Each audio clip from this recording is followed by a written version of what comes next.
We shooting this thing? Yeah, I was live, man. We are live. All right, guys. We got Dr. Justin Sanders in the house today. Woo, woo, in the building. In the building, man. We're down here on a Saturday, so shout out for doing that. But it's getting close, huh? It's getting real close. Getting close. You Real can feel close, it. Yeah. About a month. Month I out. hired my staff, and we have some training days set in stone, so it should be opening August 16th is the day we're shooting for. August 16th. Now, you say you've hired some staff in a training day. Have you done one yet? Have I done it? No, I haven't. We're shooting for July 19th is our first official day of training.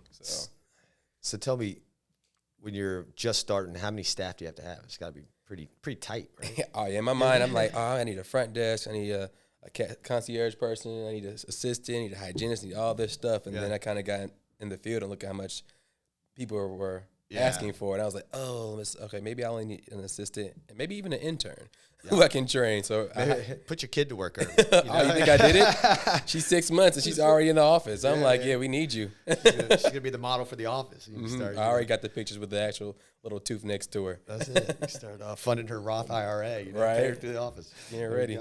No, that's cool. I always ask about that because that's one of the biggest things with any business. Yeah. You know, when you're starting out, you have these visions of like, I need this, and you get down to it. Especially now, like you're saying, the cost of good help. I mean, it's worth it in some ways, but then in other ways, you know, you gotta be tight, firm when you first get going. And So I was lucky to work at an office where we had like every assistant, hygienist, front desk come through the office over time of the 2 years I was there. Yeah. And so I kind of picked out the people that I wanted, and those are people who liked me, and they actually interviewed, and I found like the best one, the best fit, who actually wants to be a part of the journey with me, actually taking a little ownership of it and like giving me ideas, and we're kind of bouncing things off of each other. And she's treating like her baby as well. So I needed that. I don't want anybody just come in, clocking in, clocking out, clocking in, clocking out. I need somebody to come in and really take ownership and be a part of the journey. yeah, get that number one employee, the first one. They usually, I feel like they would have more passion. If I went with somebody that was opening their own business, you could kind of get behind them. You come in somewhere where there's like, you know, already 10 plus employees, you become just a number. But if you're that first couple, it's like, hey, we're starting this thing together. They feel part of the journey. That can be real impactful to it. We see that at some of our offices that are just opening. You know, it's different. You know, you go to one of our offices that's established and pumping, it feels way different than one of these openers. So I'm excited for you, man. So I have that, and I have an intern who, when I'm at the office I'm at now, I have a lot of people coming to shadow me, you know, for my social media. I always tell people I want to be a mentor and help people out. Yeah. And so one is a aspiring dentist who wants to go to dental school. So I'm kind of helping her out, giving her advice. And in the meantime, she wants to come and kind of learn the office. And she's a very bright girl, very same thing, giving ideas, and we just kind of bouncing ideas off each other. And I'm like, all right, you know, we can just come in, and until you go to dental school, it's not an if but a when. Yeah, I know you're gonna get in there because you're so bright and you know you're doing everything right. So she's gonna join the team starting off.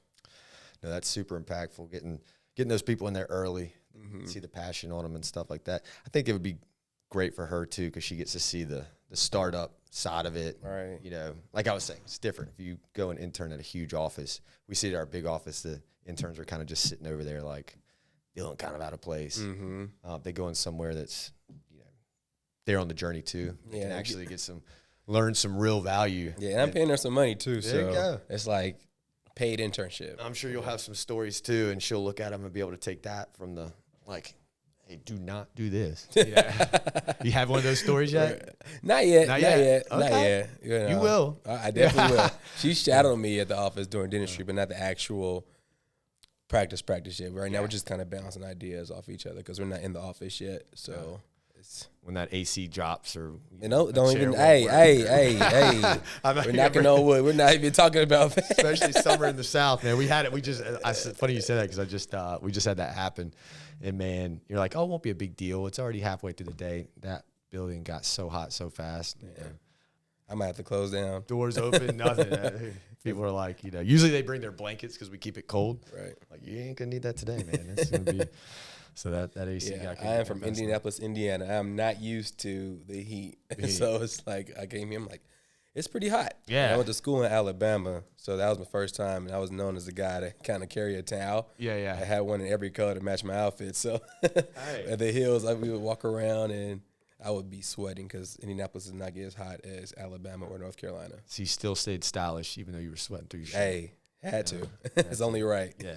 I mean, speaking of that, I was just driving by the office. It looks like it's going to be a beautiful office. What was the process of, when you're starting a new business, thinking about how you want it to look, your brand, bringing your personality into it? A lot goes into that. Someone walks in your building, it's yours. So you want it to feel like what you want it to feel like. What was your process? So first, just really jotting down everything I wanted. Yeah. Everything I wanted from top to bottom, because obviously I can't afford everything. But right now we do have all the latest technology at the office I'm currently at. And I was like, let me go ahead and do this myself. And I started seeing the prices of everything. I'm like, man, I can't do this yet. Yeah. I will. Yeah. But starting off, I can't. Yeah. So I went through trying to find location. Yeah. And I live kind of in that area, the Fort Mill area, Fort Mill, Steel Creek, right on exit 90 by Carowinds. I live over there. So, and I realized the traffic is really bad. So I was like, I do not want to drive far away. So now I'm about 5 minutes from the office. So I know the community. I can go to the grocery store. The grocery store I go to every day is literally right next to the practice. So I'd be able to be that community dentist that everybody knows. That's what I was looking for. And then that area next to the Donato's New York Butcher Shop, and is a very nice area. It's a white building, brick building. The parking lot's really nice. And they have like put the brand new Goddard School back there, which I'm putting my daughter in as well. So I really want to be a part of that area. And as far as the practice going, I'm not going to be able to get everything I want in the beginning, but I'm starting with scanners, 3D cone beam, pretty much everything you need to run a practice. And then comes the wants afterwards. Right. And I don't know if it's like ortho, but in dental, in any business, there's always the next best thing that looks like it's going to be the best technology. But is it really bringing value to the patient versus like, we need the 3D CBCT scans, we need the scanners, all that stuff. That's great. But some of the other kind of want stuff is more for the dentist, right? Yeah. Like it's making their life easier. And even for the patient, if you don't have to take those ooey gooey impressions and like, I got to take it again. Yeah. Oh, I got to take it again. Sorry. One more time. But now I have a scanner. Yeah. I don't have to do that anymore. So that's one thing I wanted. And also the scanner kind of shows the patient, takes their smile out of their head. Well, you have one, Yeah. But put on the screen, kind of go everything, not just tell them what they need, but showing them what they need and why they need it. So making patients understand what's going in their mouth is really important to me, because I don't want to be, that dentist is trying to take my money. Yeah. You hear that a lot, and then you go somewhere else. I'm like, I don't really understand why he said this. Yeah. But now, once I do it and show you, you're going to know exactly why I'm saying you need this. And then if I ask you again before you leave, you understand what's going on? Yeah. You say yes, we're good. Now, is there any obviously I'm not looking for, as an orthodontist, we let y'all look for the cavities and stuff, but is there some scan technology or something? Wasn't there like something like the AI was going to be able to determine? Pearl AI. Is that legit, or is this like the first generation, so it needs some? So I know it's been a lot of work with it, because I was actually part of one of the doctors who were seeing if it's a cavity or not. So when I was with Heartland on my first jobs, I was able to get paid to identify cavities, and the AI would do it as well, and we'll kind of compare, and we'll say yes, no, and then sometimes they will see things that we didn't really necessarily see because we didn't change the contrast, but the AI will still see it. So in the future, I will say that I will think it's beneficial, especially if you can actually show the bone loss, and it's not just the doctor saying it, but the AI actually showing the bone loss, showing the cavities, and I think it's not to take place of it, but as being an adjunct. So it's like they'll show everything, and the doctor will come in and confirm or deny. Yeah. Confirm or deny. Or they'll see a cavity and like, it's small, we can watch it, start flossing a little bit, use a little paste of Prevident, and maybe remineralize. But if it's big, let's go ahead and take care of it. Yeah. I think you make a good point there. It's just going to help diagnostics better. So people are always like, well, the AI is going to be able to take over and do everything. It's like, impossible, I think. Yeah. And it's funny. I saw, some of those probably AI generated, that people trying to get those. I know they do them with surgeries now, but trying to get robots to do the dentistry on there. I'm like, Man, you can barely get a human to trust another human to do that. If they're sitting down in a dental chair and this machine comes over their head, I mean, nobody's going. I'm not even going to the dentist in that case at all. Imagine like you having coughing or you're gagging, or robots in your mouth. Like, nah. Yeah, it's like it's just the look of that. I can see the sedation and them doing the implants, which is helpful. I understand that one. I'm like, that's cool. It's expensive, but it's cool. But as far as doing everyday dentistry, even the root canals, I don't think they'll get to that point. Nah, they'll just have. Well, they also said. Well, years and years ago, they probably wouldn't say we have these cell phones either, but exactly. We're those people now. They don't ever do that. Yeah, this might not age well. We're gonna be 10 years down the road. Maybe. I told you. So for now, though, that's where we're at. But yeah, I always thought about that. That's just a good way to. You talk about trust with the dentist, and you mentioned before, and I hear it too. A lot of people, one, they think, why are we so expensive? And you have to explain, like, hey, there's a lot that goes into it that you're probably not seeing. And then they always ask, well, I went to this one dentist, and they said I had 10 cavities. I went to this dentist, and they said I had 0 cavities. This guy's trying to rip me off. And, just trying to tell them the contrast of what different people are looking at. But if you had that, like you're saying, with your technology, you could be like, hey, this is a cavity, and this is why. Put it right up on the screen. And even when they come to my office and say, this dentist say I had 10 cavities, I'm going to look at it and I'm like, well, it's there. Yeah. It just depends on what you do with it. It's like it could be very small, like I mentioned earlier, that can be mineralized, and different philosophies and different dentists. They will say that let's not take care of it. Let's wait and see if it gets bigger. It'll be the exact same thing if you come in 6 months and it's a little bit bigger. It's the exact same feeling. But if it's 6 months later and gets a little smaller, then you're saving money and don't have to do anything. It just depends on what you do at home. Right. That home care is huge. And then coming in every 6 months. Yeah, that's very big. Don't come in when you're just in pain. Right. Come in every 6 months to make sure so we don't get to that pain. Yeah, it's funny. We always joke when somebody comes in the orthodontist and they want, one of our first things, when was the last time you were at the dentist, get you cleaning, all that stuff. If they put their eyes up in the corner of their head and they're like, I think it's been, I'm like, I'm going to stop you right there. Because if you're thinking you're about to lie to me, you're about to say, I don't know, it's been like a year and a half. I'm like, well, let's double that. It's probably been 3. And then sure enough, we'll call the dentist. They say, and they're like, yeah, we haven't seen him in, 4 years. Right. Pre-COVID. Yeah. You're like, dude, you can't be straightening these things up. They're going to fall out of your head first. So that's always. And that's why I'm so against, like, I'm glad that some of these companies went out of business as far as people take care of their teeth at home. Oh, yeah. And it's like, you never been to a dentist in a long time, but you want to straighten them, but you don't know how the foundation is. You don't know where the cavities are. You don't know where the infection is, but your teeth are going to look pretty for a little bit because you straighten them. Yeah. But you don't know the underlying issues under these teeth. So when one of those teeth come out with the trays, you're going to be going, wait, that wasn't part of the plan. Yeah. I hate that with a passion. Yeah. So, that's super important. One, we try to, the home maintenance thing is, that's what we talk about with braces all the time, because the hygiene is always, we're dealing with 12, 13-year-old boys. You got to install that pretty hard. Most definitely. We have to use the fear tactic, show them the book of the nasty teeth and the big cavities, and be like, I mean, you could look like this, but you're going to have a hard time with the girls. Right. I always tell them, this is my scared straight system. It's like, do you want this? This could be you. Yeah.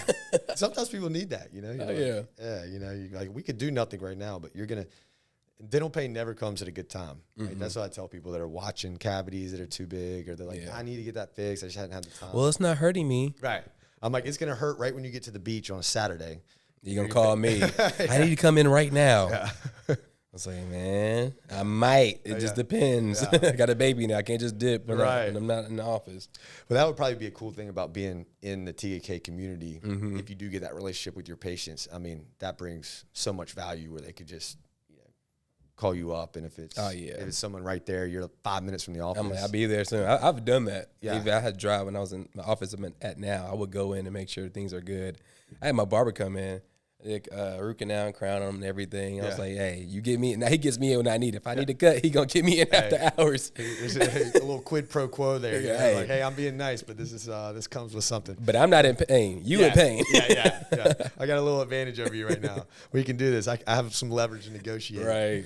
No, that's super cool. I think being in that area, having someone that they trust, they know, is their neighbor. They see it in Publix. Literally right next door. I go there every day. Yeah, almost. Does Publix let you advertise on their courts? I don't think they do. I'm not sure. I haven't looked into it too much. I think I've seen some. I know right now the office I'm at, we're at Harris Teeters in the South End area, so I'm on that. So I'll look into that as well. Yeah, that's where everyone's always like, every time I go to the store, I see your face.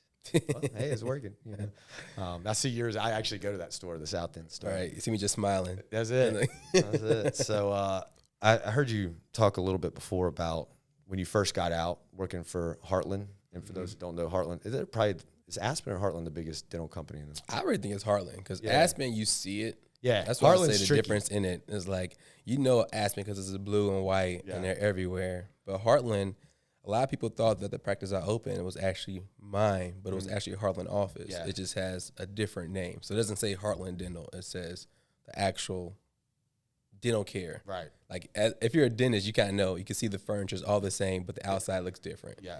Or they buy old offices they're trying to sell. Yeah. They just go in and change the systems, and now it's a Heartland office. Heartland supported office. Supported office. How was that experience working for corporate versus working for South End? Is just a private, just private owned. And then what are you going to take from each one of those to build your own kind of systems? I would say for Heartland, it was kind of the best thing for me at that time. Yeah. Right now, I wouldn't do it again. But for that time, I wouldn't change it because I didn't do a residency, and I would call that my paid residency because they offer so much continued education, and it just, you can't beat it.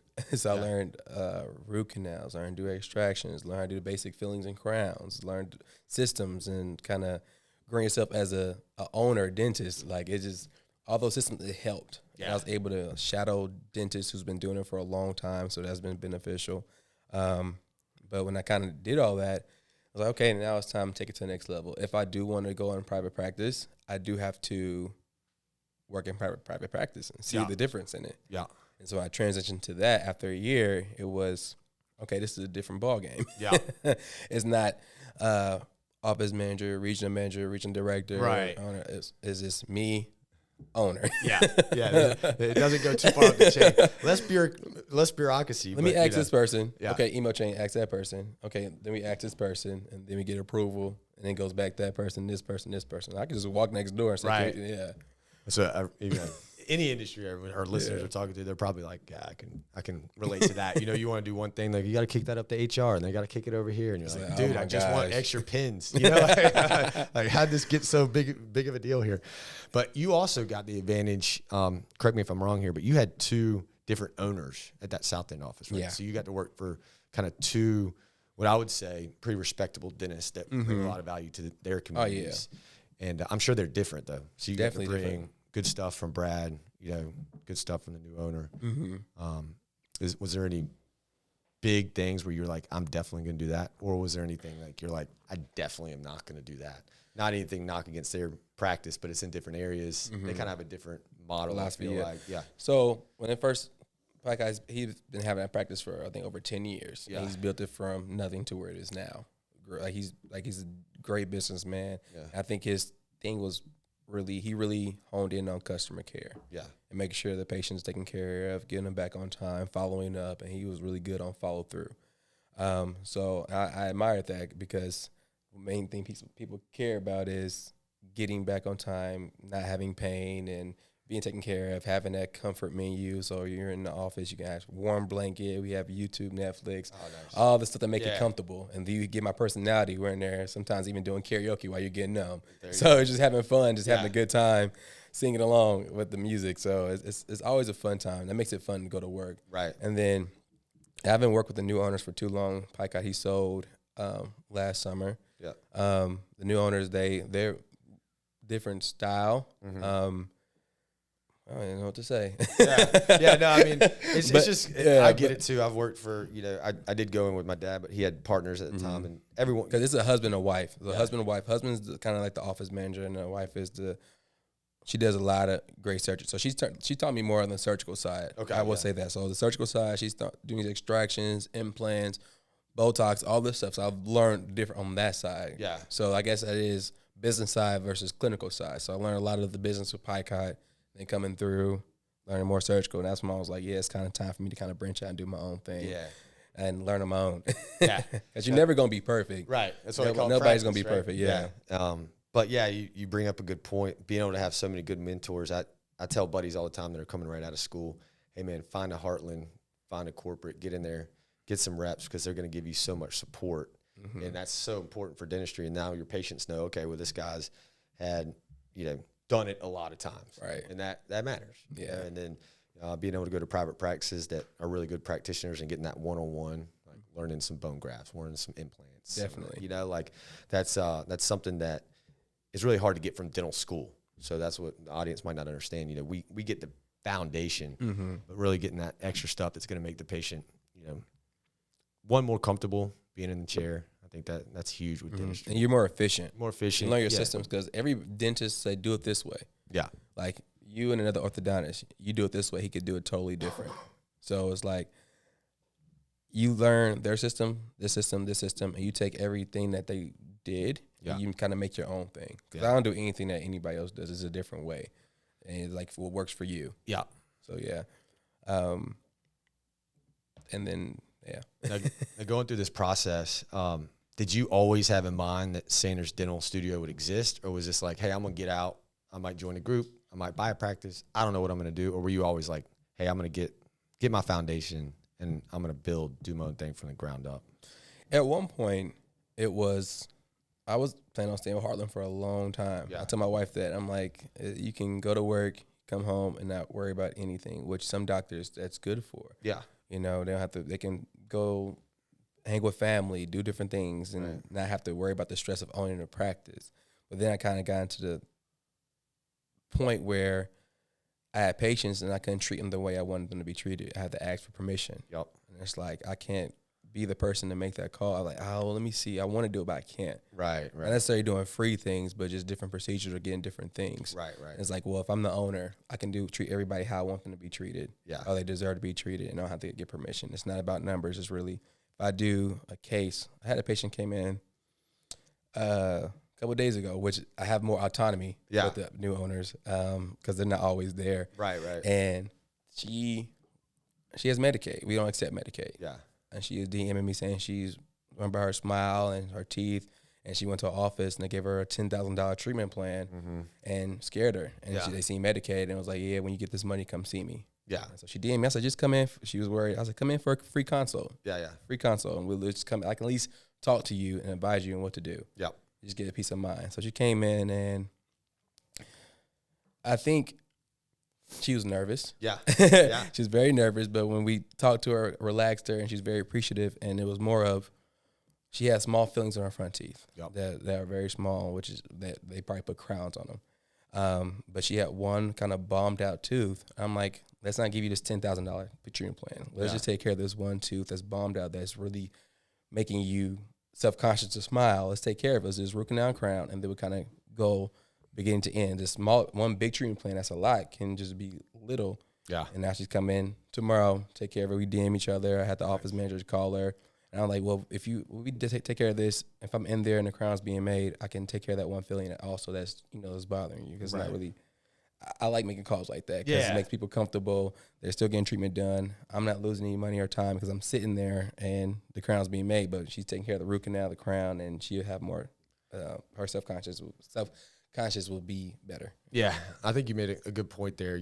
People come in and they probably do have, some people do have $10,000 worth of work they need to do. Oh, most definitely, But you're like, if you throw that out in front of them, they get paralyzed by that big number and they don't do anything. I'm not going to ever do this and be gone for 10 more years. They're like, okay, I'll be good. And then until they can't stand it, and then they have to go get a tooth pulled, and then they start losing teeth, and we know that's not a good cycle. We have the same thing in orthodontics. We have a big top number, so we try not to let that scare people because we can do financing and stuff like that. So we more focus on hey, what can you afford monthly, this type of thing. And then, $160 a month sounds a lot more doable than, you go $6,500, $7,000. They say treatment now, pay later. Right. Yeah. Smile now, pay later. Smile now, pay later. Yeah. And so with our model, we can do that. With y'all, it's a little bit different because you have lab bills and the treatment's done quicker. Well, not necessarily. So things like Cherry and even Care Credit, it makes it easier for patients to take care of things. It's like, she said, well, nobody ever told me about payment options. Nobody ever told me about financing. I didn't know I could do this. I have good credit. I just don't have the money to pay for the full thing right now. I'm like, you can set up a payment plan. It could be $3,000 plan, but you're paying $100 a month. It sounds much easier. Yeah. Interest free sometimes. Yeah. So it makes it much easier for a patient to get treatment done, and they're less scared. That number is much better. Just like a car. Yeah. And I think people are getting used to that now. I mean, I look on anything I buy. I mean, I'm a big sucker for ads and everything. So most of my clothes, other than my work stuff, is probably from Instagram. Yeah.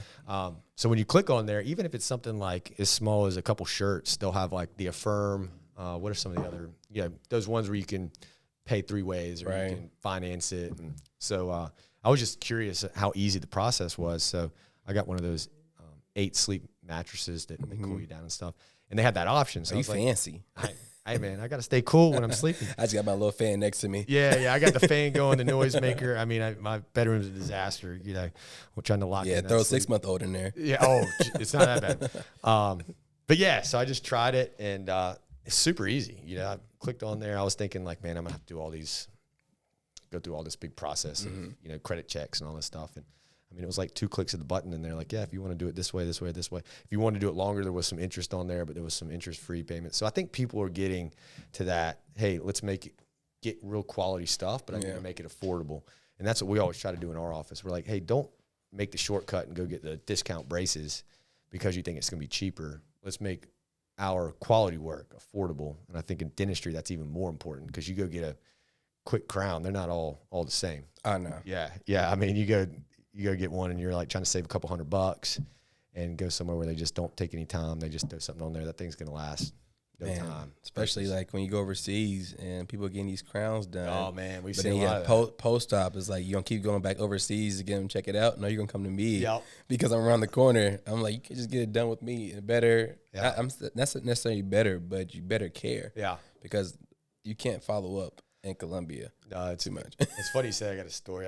We had this patient. She was young. She's like 21, and she comes in, and I could tell she's wanting to say something. She's like, "Yeah, I just want my braces off. I'm gonna get cosmetic work." I'm like, well, "Tell me a little bit more about that. What are we doing here? We're almost done with the braces. Like, teeth are looking good." And she didn't really want to say. I was like, "Well, who's doing it?" She's like, "I found a person." I'm like, "Well, I know most of the dentists around here because I'm looking at the teeth, being like, who's going to cut these down for crowns because it's ridiculous." She's 21, beautiful teeth, a little bit of spacing still. But we were going to fix that with the braces. And, she wouldn't tell me. And I'm like, all right, well, she got on the phone with her mom, and I'm really convinced her to stay in the braces and close up the space, see how it looks. But I was still curious. I was like, who is this dentist that's going to do veneers or crowns on this 21-year-old with a beautiful smile already? And then, when we leave, they'll tell our assistants anything. So the assistant came back. She's like, oh, yeah, she was going to go to Turkey and get, full mouth reconstruction. I'm like, dang. Reconstruction? Like, is it broke? Like, dude, yeah. She was going to go get, like, just a full get up of crowns and all this stuff. And I'm like, dude, you're going to cut down. And what they don't know is, all right, now that's a lifetime of keeping up with. Now, it's great for some people. I have veneers on my front teeth and, but I know it's something I got to keep up with. So just getting that education for people, I think, having a dentist like you that can walk them through that process instead of being like, yep, you want the beautiful Hollywood smile? Come here, we'll chop you up. Right. Like everybody gets the same type of treatment because they can get that quick $50,000 quick money. Especially those veneer techs, man. You ain't got to go to dental school. No debt, no nothing. Just go in their basement, do eyelashes. Next appointment, do veneers. Yeah, right. Yeah, that's really big right now. I hate it. They need to go to jail, police, everything. Oh man, so they're really they need to. Yeah. I don't know if they are because it's like they'll show the before where all this periodontal disease, teeth are loose, and they just throw some composite on top of it, and it's like you're masking the bacteria and the infection, and you're harming more than making it look better. We had that problem when I was in residency in Detroit. It was kind of when Instagram just started, and so tell your age. I know. I go back to my first post. I didn't even know what I was doing. It's literally a pizza box and a Dr. Pepper can that's halfway full, like in my TV. I don't even content. Know what, you go up there. I'm like angles. Yeah, what was I doing? But I probably was just like, I don't even know what this thing is, and just press post, and then that was it. But it got big where orthodontic assistants, because they do put the brackets on, and we come and place them, but we're looking at the bone, we're looking at the health, we're looking at how to move the teeth, but some of them would just see like, oh, they just come and throw the wires in there. I'm doing it anyway. So they would be literally doing it out of their basement, and they would then have these little businesses on Instagram. So they'd get followers, and they'd be like, yeah, come over to my house, and we'll slap braces on you. I guess not worried all about getting caught, At all. And I don't even know. Like you said, I don't know what happened to him, but I'm sure there was a lot of bad stories that came out of that. Oh yeah, it happens a lot, especially in Atlanta. Like it's all on my timeline. People are getting caught by the news, and they're like, "Hey, do you have your license? Authorize you to do this?" Yeah, and it's turned to a big thing. Well, hopefully they crack down because people don't think about teeth being a serious thing, but if somebody messes them up, you either got a really expensive fix, or you're gonna have to pull the teeth, and you're gonna have to get dentures or something like that, which is, and even the amount of infection, like everything starts in your mouth. I don't think people understand that. If you're not going to the dentist, and we catch a lot of things, your oral cancer or just a bacteria that's in there can go in your system. It starts in your mouth, goes down your body, can go to your brain and everything. Yeah. So it's like we catch things early. So there's a lot of stuff with the periodontal and the heart disease too, right? Which heart disease we know is the #1 killer in America. Yeah.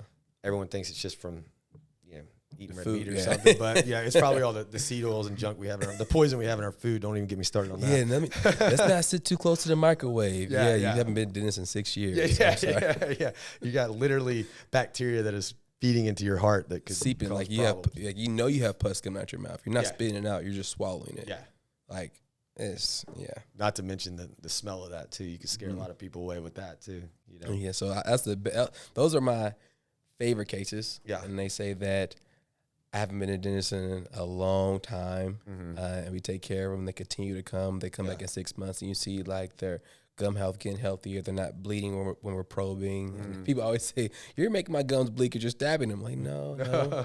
You take care of them, and you come back, and I can show you some cases where they're not bleeding, but you just like a full transformation. They're healthier. They're smiling. They're not smiling like this and talking like this. Those are my favorite cases. Self-conscious. Yeah, that's cool. I think I always tell our adult patients, especially with orthodontics, because people will go 5 years, 10 years, their whole life with like just maybe a turn lateral, but it makes it look small. The lighting comes on it, and it's just they always are taking pictures this way, or they're like, "This is my good side. Yeah, this is my good side. I always have to smile this way."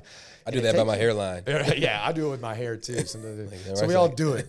But in this case, they've been waiting so long, and I always tell them, hey, you've made the biggest step when they come in. You were talking earlier about that free consult where people can just come in and not have to be afraid, like, hey, I'm not going to push anything on you, but you get to see what you could have. And maybe it's going to be a little bit easier than you thought. Maybe price-wise, it's going to be, payment plans, this type of thing, because there's a lot of scary things about the dentist, especially if you haven't been in a while. Is the dentist going to yell at me for not brushing my teeth? Is the dentist going to yell at me for not coming in? Is this going to, break my bank? Is this going to, what bad news am I going to get? So I always tell people, man, once you make that effort to come in and you realize, all right, well, Dr. Sanders isn't so mean to me. Right. I think that's a huge. We see that a lot. And I'm like, man, you've been waiting 10 years to do this. Well, you made the biggest step, and then they're always like, oh, yeah, all right, yeah, let's do this thing. And they could have done it earlier, but just the fact that there's a lot of people that just don't even come in. So a lot of people are embarrassed. Yeah. They're embarrassed. And a lot of people say, don't judge me. Or they'll talk to the assistant. I come in and like, oh, this is probably the worst mouth you've seen all day. Yeah. I'm like, no. I did a lot of mission work in Jamaica where they had maggots in their mouth sometimes. And that was very like, that's the worst I've seen. Yes. So that's kind of how I got started. So now here, it's nothing. Piece of cake. Like, you're good. I'll say, this is it? This is what you're talking about? Just this one broken down tooth that can just be replaced with either root canal or implant? Yeah. Like, we do it all. This is what we're here for. No, that's awesome. Yeah. So tell me a little bit about the mission work in Jamaica. Have you done that? Was that in dental school? Was that? So I went to Howard University College of Dentistry, and it was really big on mission work. So every weekend we'll be in community, either doing free oral cancer screenings, giving out toothbrushes, just educating people. So that was really cool. That's why I got a 10, because I kind of want to do it in the area here. Yeah. We went to Jamaica, I think 3 times. Some people went to Africa, or Haiti, and then that was in the summers. But during the year, we go to, I think it was, what was it called? It was a rural area in Virginia. I forget the program was called, but we would just go there and do a lot of free dentistry. Yeah. So I really like doing that because I do have a skill set. I'm not losing any money, just losing time, which is a Saturday, which I love helping people anyway. So, hey, I want to do that in my office as well. Have a day where, all right, we do an extraction, do a cleaning, do something small that I'm not really losing money. It's just time. Yeah. So, and I can get some time back as long as I'm helping people. Yeah. So we do. I do want to pick that back up. It's just right now it was a little difficult trying to, had a new baby, Right. got married, opening practice. So right now it's really hard to give up time. But once I kind of get slowed down, and if it slows down, but I'll find more time and give back a little bit more. No, that's huge. We always have tried to find that. We've been big supporters of St. Jude for a while. We do Smiles Change Lives now, so they have this program where it's not people that could get it covered by maybe a government program insurance, but they're right in that middle where it's very unaffordable for them, but they get to apply to this campaign really, and then this campaign puts it all together and tells us the patients, and we're able to help them. So I think that's huge with you too, getting some people, changing that one person where they've been hurting forever, and you get to come in, and we're lucky we have a skill set like that can. It sounds corny when you're like, I'm changing lives, but like literally if you get someone out of tooth pain, that's gonna change their life. I think it was a Saturday morning. I was at Publix. I'm always at Publix. Am I sponsored? Like, We better let those ads come up now. And it was a Saturday morning. I go to the gym and I go to there to grab some things for the house. And it was a guy who asked for some food. Yeah. And I was like, well, I got some fruit here. You want this apple? He was like, I don't want the apple. I'm like, dang, he must have want some money or something, you know. But I looked at his teeth, and he couldn't chew an apple. Yes, he had very just loose teeth. Yeah. Like, you can't just pull them out. Yeah. But I can give you a little shot and then take him out in a second. But that's when I was like, man, this is a person that I would take to my office and get him out of this pain. Yeah. I wouldn't lose any time. Like, it would be quick. So I could end up giving him an orange because I had a lot of fruit, and he took it, but not being able to eat because your teeth are moving because you have that infection, and all you have to do is just take it out. I was like, I want to be that person to help. Yeah. Not all the time, right. But cases like that have the option to do that. I can't just call the owner and be like, oh, can I bring this patient in? I'm like, hey, not even change. Just follow me to the office, or it's around the corner. Let's take care of this, man. And then as we know, helping someone like that usually makes us feel better than maybe even them. You get that, okay, I got the skill set. I was able to help somebody. Right. And like you said, it's corny, but does change a life. I mean, if you get somebody that's been, hurting for years, that's a constant pain, or somebody that doesn't want to smile, some of those things. That's literally why I got in the field, to help people. Yeah. Dentists, we're comfortable. We make a little money. Yeah. But being a kid, you don't know what money really is. Yeah. I went to a dentist in third grade. It wasn't because like, dang, he got a Lamborghini. Like, I don't know. I didn't know what kind of car he had, but my mentor, he was a dentist, and he just helped people, make them happy, make them smile, get them out of pain. That's kind of what I fell in love with. I think we see that too with a lot of retired dentists, especially orthodontists. But you get so used to coming in, helping people, seeing a lot of people, talking to people in your community, and then all of a sudden these doctors retire and they go out and they're like, they don't know what to do with themselves, So you see them come back, checking hygiene, all this stuff. So I think that says for our industry, it's That's funny you said that, because the owner, like I said, they're not always there. Mm-hmm. But we had an 81-year-old guy just doing hygiene checks. Yeah, still doing dentistry. And of course, I love to talk, and he had a practice for 25, 30 years, and we were just kind of talking a lot. He said, "Yeah, I just I don't want to sit at home. Yeah, that's it, man. I want to come talk to people and help people." And I'm like, you helping me today, right? Like, giving me all these gems about, even though it was a long time ago, we have different experiences, but it's still you jumping out and doing something, taking a leap of faith. Yeah. And you kind of putting that into me as well. So being able to pick that brain. We always talk about new technology, but people forget there's things that have been working. Like, he was making his own dentures in-house. Yeah. I'm like, man, I would never. I know. I look at what old orthodontists were doing. I was like, I don't think I could have even been an orthodontist. Like, what? There's no way. Hands, what's going on over here, man? Technician, or what's going on? But yeah, so I know the transition too. You talked about getting married, having the baby, opening the practice. That is a lot going on at one time. What do you do for basically your self-care so you can keep yourself minded to take care of your family, take care of your braces? What's your favorite thing to kind of, hey man, let's chill out, let's get myself good so I can take care of other people? Because you got a lot of people to take care of right now. Man. Yeah, dude. Patients, kid, life. Yeah. It's a lot. At one point, it kind of got overwhelming, and sometimes you just like, man, I don't want to do this anymore. Because you can't do it because you're so far into it. And so when my wife was pregnant and getting big, I was getting big. She was getting snacks. I was snacking. And so when she had the baby, or we had the baby, I decided to do 75 hard. Oh, nice. And that's when you work out for 75 days straight, 90-minute workouts. So it was hard for other people. Yeah. I did 75 mid or 75 soft. Yeah. Because in reality, I couldn't do all that. We'll work out outside. And I'm like, yeah, no. But I was doing 90-minute workouts and eating healthy. And I lost about 15 pounds. So I kind of got in a comfortable space and I felt good.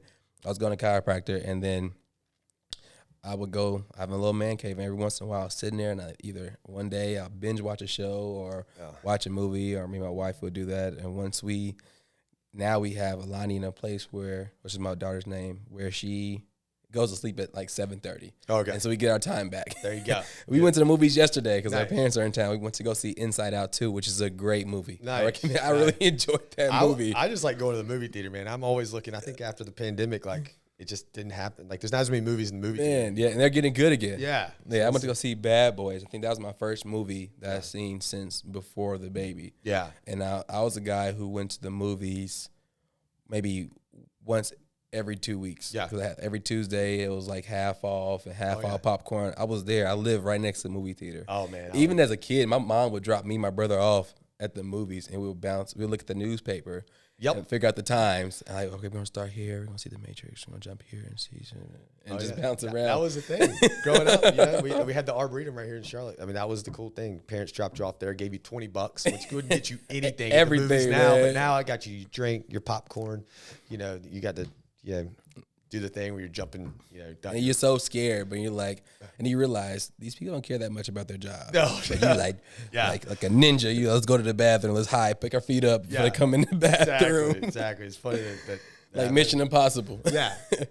No, that's great. I was the same way. I had when I was in residency in Detroit, I got a girlfriend down there, and I always tell her, like, oh yeah, on Sundays I just walk down to the movie theater and go by myself, and every Sunday watch a movie. She's like, you went to the movie theater by your, like, just shocked. Like shocked. Yeah, and I was crazy. like, oh, it's great, man. Love it. Yeah, like, you're in the dark there anyway. Like, I had my big bucket of popcorn, my big Dr. Pepper, man. I was living. Drinking it all the way down before the movie starts and getting a refill. Exactly. Those free refills are key.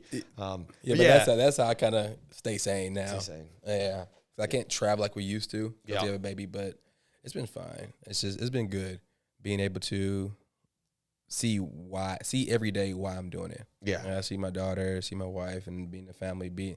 That's why I'm doing it. Right. And Lonnie, I pray she wants to be a dentist. Yeah.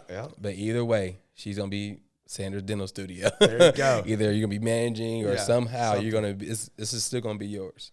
Yeah, it's cool. I come from a dental family. My dad was in the practice, and so being able to grow up in that, it's kind of cool that you can bring that to them, whether they want to do it or not. Right. But like, when they're 15, 16, wanting that first. You didn't have a choice. Yeah. It's like, but I could go and like kind of work, kind of do this. You get like that, even if they were paying you like $10 an hour. When you're a kid, you don't have any money. You don't need any money anyway. So all that stuff was all fun. So. Yeah, I was the first person in any medical field of anything on either side of my family. So Nice. my mom and dad were real estate agents, they're real estate, and they have Sanders Group Realty now. Okay. So that's why I kind of Sanders Dental Studio. My brother, he's an entrepreneur, and he works with Mortensen in Nashville. He just went out there and doing really big things. So me going to the dentistry field is definitely different. Yeah. Yeah. What are they doing in real estate? Where are your parents live? They're in Indianapolis, Indiana. They still there? They're still there. Okay. My brother recently moved to Nashville with his family. Yeah. He works for Mortensen out there. And you got to Charlotte area. Yeah, Your so wife, originally or- from Indiana, Okay. went to undergrad at Tuskegee in Alabama, and then went to D.C. Yeah. And I'm like, what's next? Yeah. And my girlfriend at the time was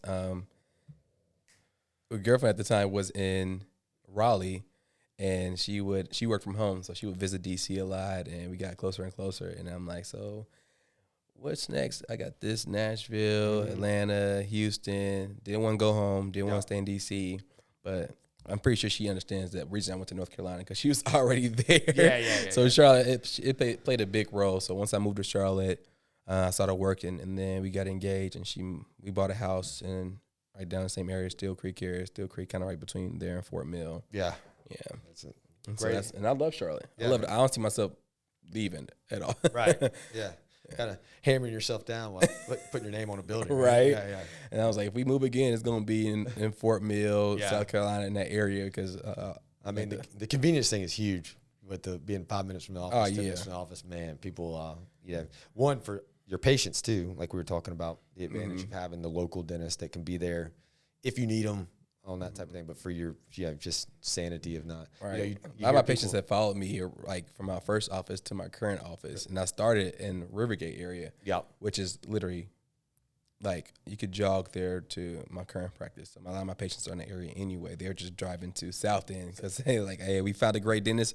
We're going where you go. Yeah. I have patients who travel from Atlanta, just come in for the weekend, from DC. I'm like, I really feel good about myself. You guys, you passed thousands and thousands of dentists, and you came to see me. I must have did something right. And that's a good point too, because people, it's the trust thing. Yeah. You know, the number one thing. We don't have the stats. We were talking about that earlier before, but it's got to be one of the top things. You know, because you hear so much distrust, and they're already thinking like, hey, this guy's going to try to rip me off. This guy's going to try to yell at me for not coming in. So they find somebody that they're comfortable with, because that's a pretty intimate situation that people are put in. And we see it every day, so we don't think about it. But you're laid back in a chair. Someone's working in your mouth. You got 2 or 3 people over your head, Yeah. And they don't know what's going on, too. And sometimes that can be scary as well. Like you were talking about, why are they poking my gums? You're making them bleed. It's like, no, dude, we're checking. And then they're not personable either. Yeah. Like, they don't make you comfortable. They don't even try to make you comfortable. Yeah. I always tell my friends, I'm like, yeah, you see me as a dentist, but you have to realize, like, the dentist is normally the top people in the class in every stage of life. Yep. Like high school, they're normally top 20% in the class, top 10% in the class. College, top percent of the class. Dental school even. Yep. So like you have all the top percent of the class in one area, and they're normally not personable. Right. Like some people are. You have your few, but other people don't know how to talk to people because they're so in the books. Yeah.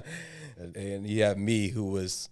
I was top, not top of the class, but I was very well rounded. Like I was class president, homecoming, sports team, first team all state in football, went to state in wrestling. So I was like all around.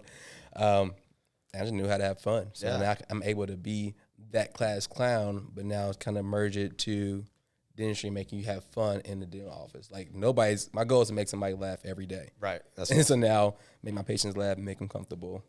Have them enjoy coming to the office. That, being such a sports star, did you see, I was talking about somebody the other day, we were telling war stories from high school sports, but I feel like the main thing, did you see that the discipline you had to have to play football, be an all-state wrestler, all-state football player, that takes a lot of discipline. Oh, yeah. Being able to move that into college. So I think people and parents misunderstand sometimes what these sports for kids can do. Like, hey, they're probably not going to go to the NFL. Yeah. But if they... I was going. What you mean? Yeah, exactly. I thought I was going to NBA. I'm 5'11". What's up? Yeah, my first plan was NBA. My second plan was to go on the real world, and I want to be a reality TV star. So my third life I'm living as an orthodontist. But yeah, they don't see that that characteristic of, hey, let's take that discipline into college, and now we can put it into, whether it be studies. This day and age, it can be anything. Right. Whether they're going to be a social media influencer, but people don't understand that takes a ton of work too, a ton of studying too. You got to read the books on it. You got to know what hits. You got to know, all that stuff. So when people just be like, they're just an influencer, that's easy. They don't have a real job. Like, dude, that's a job. Yeah, dude, there's a reason they have 1 million followers, and everybody cannot do that. Yeah, because you have to keep. What's the next big? You have to stay on top. Yeah, that's very hard. Yeah, we got. Definitely a lot of discipline. Definitely. Yeah. Because even now, I still get up early to do certain things, and I've always did that from sports. Yeah, but the reason I didn't play in college is like I knew I wasn't going to the NFL. Yep. I did go to school in Alabama. It's super hot. So I'm like, I'm not going to make it. And I also had 2 concussions in high school. Oh, so you were smart. I'm like, it's about time to give this up. Yeah, man. Wrestling, but they definitely didn't have a wrestling team at the HBCU. Right. And, I think that, you did the right thing. You got to make that decision. Right. Like, hey, man. I enjoyed it. I enjoy college, though, being on the side. It's just sometimes I go watch the football games. I'm like, man, I will be out there killing. But I decided just to drink in the stands. Yeah, exactly. There's the advantage of being the Monday day quarterback, just being like, I would have done it this way. Right. So find myself doing that a lot with basketball and with that draft. The NBA draft was just on. It's funny. We're all sitting there watching it and just being like, I can't believe, what are they doing drafting that guy? We know nothing about it. Right. We didn't know they studied. They got GMs doing it. Like, they've been recruiting all this stuff. So funny. We act like we know more than them. I'm like thinking about it. Speaking of that, how does that make you feel? Like, you know, like LeBron James is getting his son, and it's like your parents. Yeah, dude. Feel like, you know, I'm happy for him. Yeah. It's like so different because Alani's definitely going to get everything handed down. Well, I was like, hey, man, lean into that privilege. You had, you know, you got your pops. I think it's going to bring value to a lot of, I think it's going to bring, you know, I think it's going to be cool because no one's seen it before. So whether you hate it or you love it, you're probably going to watch it. But it's like it's always here. Yeah. It's like you haven't seen it on this stage, but and even behind the scenes or like the owners, like their kids are all through the system. Yeah. And just LeBron James is on the stage is different, but shoot, he's not like he's terrible at basketball. Right. Yeah. Like, people, yeah. I mean, he had to do windmills. Like, come on now. Yeah. He's good. He's You decent. they had to know that, I mean, when you're LeBron James, you got to deal with a lot of hate. I mean, if you don't have haters, you're probably not doing something right. Right. So, right. I think it's a Grant Cardone. If you don't have any haters, go get yourself some. But, you know, being able to be like, regardless, I know it's going to work out. Let's get him on the team. Let's focus on this. Let's keep the people that are there's going to be haters out there. But that's anything in life. Right. So I'm interested to see it. I didn't really have I knew it was going to, I didn't know it was going to happen, but you figure it's going to happen. Yeah. He's been talking Everybody knew it was going to happen. Yeah. When he, averaged 2 points and then he clears for the draft, you're like, all right, I know he's probably good. I know he had some injuries and stuff like that. But, overall, and, it looks like his training is kind of like his dad's. Yeah, he has some potential. Yeah. Like he has some. And he grew up with, when you grow up with LeBron James' son, you have every advantage of having, whether or not you do it or not. And he still had to put in the work. That's what people don't understand. Like Steph Curry, they're like, well, his dad was Del Curry, so he got to play with all the NBA players and he got to have the shooting gun. I was like, well, he still had to do all the work. Look at Michael Jordan kids. Yeah. You know? Yeah. They didn't do like it at all. Yeah, man, that would be that'd be a tough thing to come behind. But LeBron just as much, and to go play with him too. So you got to give Bronny a little bit of credit on that. Like he's going to take a lot of heat, and if he doesn't perform, it's going to be. He's never going to have a bad life. But I'd take his failures over my success. Yeah. Right. I think it'll work out fine for him. Right. But still, he's because even he has the NIL. He had to deals with the beats and different things. Like LeBron set his family up. Yeah. Really good. Yeah, he's good. So hopefully you can do that for your daughter. She's gonna be good. She is gonna be good. Yeah, she might have to change the name though. What if when she gets married? They better die. We're not even thinking about that yet. They'll say like your name, Sanders and something. Yeah. Sanders is still gonna be in there somewhere. Yeah, man. You gotta keep the OG on the building, right? Right. I'm gonna have a son just for that, just in case. So is there more down the pipe? Or are you gonna? Yeah, we're gonna get our boy. Yeah. We're gonna keep shooting until we get him. That's right, man. Yeah. But if the next one's not, I don't know. I have a buddy that has 4 girls under 9. And I'm like, you going for the 5th? He's like, I got to give it a couple years. But, but yeah, I'm sure it'll all work out. But any last tips or anything? Oh, I did want to mention too, just for listeners or if anybody wants to, know where you're at and stuff like that. You're not open yet, but you do have some kind of VIP list that you can get a lot of advantages of if you jump in early, right? Yeah, right now, like I've had people call in the office, and I sat down yesterday for like 30 minutes. I caught about 15 people back, and I got them on the VIP list and let them know, like, as soon as training starts July 19th, as soon as we open in August, you guys will be the first one to call, take advantage of the specials, and get on our books, get cleans, procedures taken care of right now. So, 'cause I think some offices are taking, like, they have a long time before they can get a cleaning. Yeah. So I think a lot of people are calling my office now. It's like, well, I see you're opening. Can I get a cleaning? Right. They say I can come in until November, and I'm due now. Yeah. I'm like, yeah, August, I'll get you in. Get you in. We got you. Yeah, so you can go on, follow us on social media, Sanders Dental Studio, or our website, www.sandersdentalstudio.com, and put your information in, and either we'll give you a call or you get an email, you'll get something. Get something. We'll get you taken care of. That's good. Yeah, that is a big problem. I hear people, they can't get in the dentist for one reason or another. Like, so if you haven't been in the dentist a while, this guy's not scary. He's gonna, he won't make fun of you. He won't, trash you for not coming in. Because I think that's a huge point. People just are embarrassed. We're talking about. Don't be embarrassed. He's taking maggots out of people's mouths. So I think that your teeth are going to be fine. Right. That was a different breed. Yeah, that's a crazy story. I always like to hear people that come back from those mission trips because they're so good. I mean, you go to these people and the work you can do is fantastic. They appreciate you so much. We went out there and they were out there since like 2 a.m. We didn't start till 8. Yeah. And so like, we've been waiting on you guys. Howard was coming because our school was really respected. And we did the work. And the next day, as we were leaving, people were there for the next day. Yeah. Like, so they really appreciate it. Yeah, now I'll let you wrap up soon. How was living in D.C.? Oh, D.C. was great. It's great. It was great for that. Great for that phase of my life. Yeah. Definitely great. Great food. I miss it sometimes, but then I'm like, it was super packed, super busy, and it's probably worse now. Yeah. We had Dr. Culp in our practice. He did his residency at the Children's Hospital down there. So I went a number of times just visiting him. It's always a moving and shaking place over there. Yeah, so definitely. A cool place to go to dental school, I'm sure. Anything else, man? Well, follow us on social media. Get on that wait list. I'm telling you, we're going to take care of you. I'm excited to be in the community. I'm excited to take care of being your family dentist. I'm going to see your family, your mom, your dad, your grandparents, your aunties, your uncles, your kids, your other kids. We'll see everybody. So there you go, man. Take care of you.